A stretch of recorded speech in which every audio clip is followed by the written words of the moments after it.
Hi, this is Jared at 701 Cycle and Sport. Today we're going to talk about something that, if you've been keeping up with technology on mountain bikes the past couple of years, is become a thing, and you might have questions about it, and I just want to clear some of it up, and it is flip chips. So a flip chip on a mountain bike is essentially an adjustment you can make to your geometry of your bike, and that may change the way the bike handles a little bit.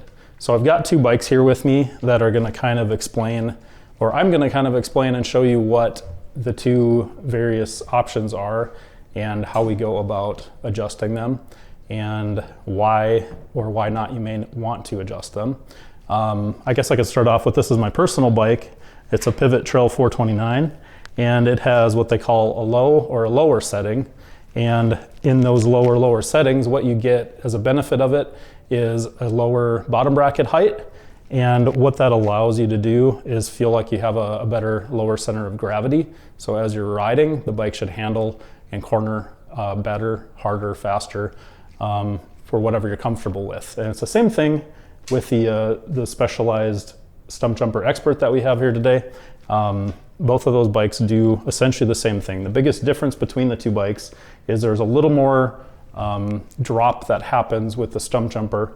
You get about a 7mm drop on the bottom bracket height, where this Pivot, you get a 5mm drop on the height.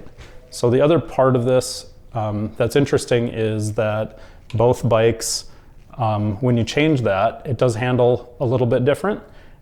Most noticeably, people will say in the higher settings, the bike feels a little more nimble and quick because the chain length does actually shorten on the lower setting. So the other part of that would be the head tube angle changes a little bit. On both of these bikes, it's a 1/2 degree, which doesn't seem like a lot, but it can feel like, in climbing especially, that the front end may wander a little bit more and not feel as stable climbing.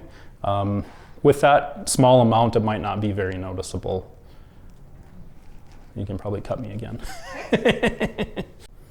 Okay, so let's come over to the Specialized Stumpjumper and we'll take a look at the flip chip on it and give you an idea how we get it set up. So it's actually just a little bolt right here, and then this would get loosened and flipped around.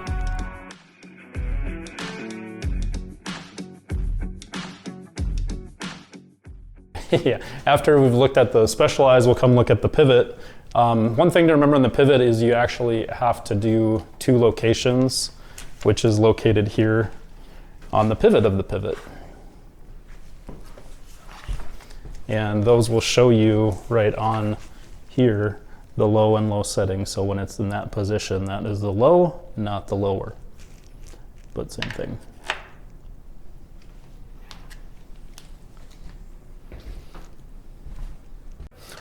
Okay, so what you saw on the Pivot was that it was in the low, not the lower.